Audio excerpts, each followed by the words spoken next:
What's up, Cinemaniacs? I just got back from seeing Mission Impossible Rogue Nation. And now I'm going to do something that I haven't really been very good at, and that's going to be trying to stick to these so they're under 4 minutes long. I'm going to have to make sure that this is a Tom Cruise run through this kind of review.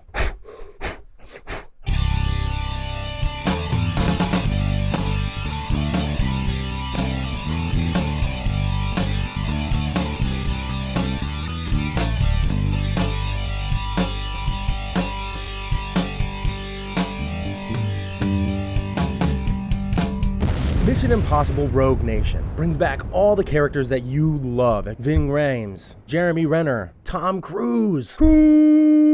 Yes, Tom Cruise, who comes in and the studios go, all right, we have this guy to be your stuntman. He's like, stuntman? What's a stuntman? Because this guy is bananas. Thankfully for us, provides for really good action movies. Looks better when you have these actors actually doing these stunts. And when I say there was a lot of action, I'm not just saying from that scene that you got in the trailer. That scene that you got in the trailer was really amazing, where he goes on, he straps onto the plane. It was awesome. But that is not it. There are plenty more terrifying, awesome scenes that happen in this movie. But I do recognize that the guy's absolutely crazy. And I would not want to be even a friend of his, because I would be terrified for everything that he does. Mission Impossible Rogue Nation is another Mission Impossible movie. Of course, there's going to be impossible missions. And they do poke fun at themselves a little bit about that. And that is one of the things that Simon Pegg does so well in these movies. He just has that great comedic flair that just always adds levity, especially in tense situations, but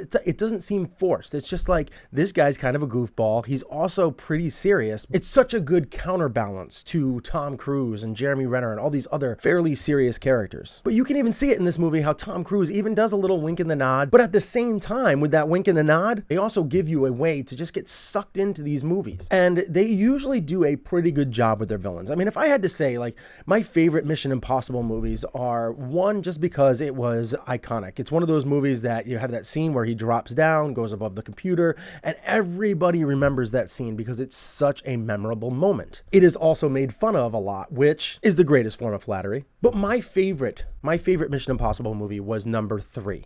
And that is because you had Philip Seymour Hoffman, who was this main villain in the movie. And he really felt like a freaking terrifying person. And that's kind of where Ghost Protocol kind of let me down. It was a really fun ride. The whole movie was a lot of fun, but the main villain kind of was a little shallow. Now this one, they did a much better job with the villain. It wasn't Philip Seymour Hoffman villain. They did do a very good job selling you that this guy was evil. He had a purpose, and there was nothing going to be stopping him. The cool thing about this movie is that you get almost a Sherlock Holmes and Moriarty kind of feel to this movie, where Tom Cruise might have met his equal. And watching the struggle back and forth is just so awesome.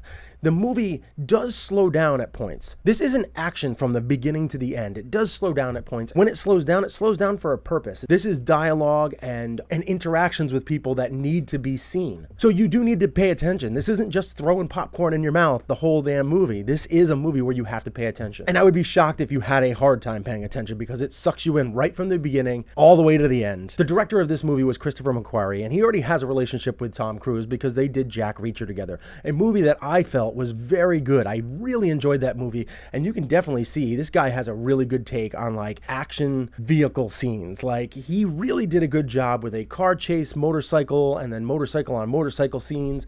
It was so much better than what you got in number 2, which I try and not even pretend that movie was even made. But this movie had everything. It had action, story, character building, humor. It had so many things in this movie that made it so much fun. And as of right now, this is probably my favorite summer blockbuster to date. Tom Cruise has done it again with his crazy air chop run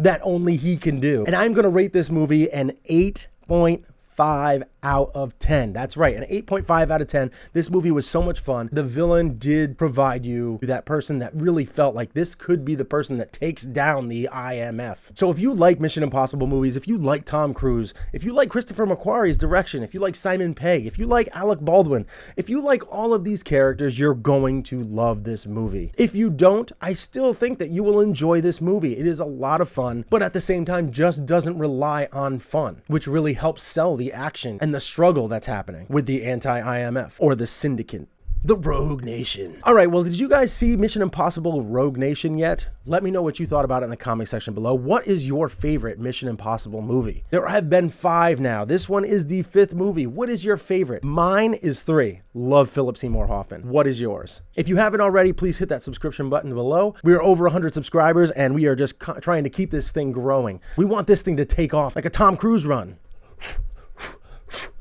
I promise that's the last Tom Cruise run I do. And once again, I hope you enjoyed this review, and I hope I kept it under 4 minutes. And I will see you guys at the movies again soon.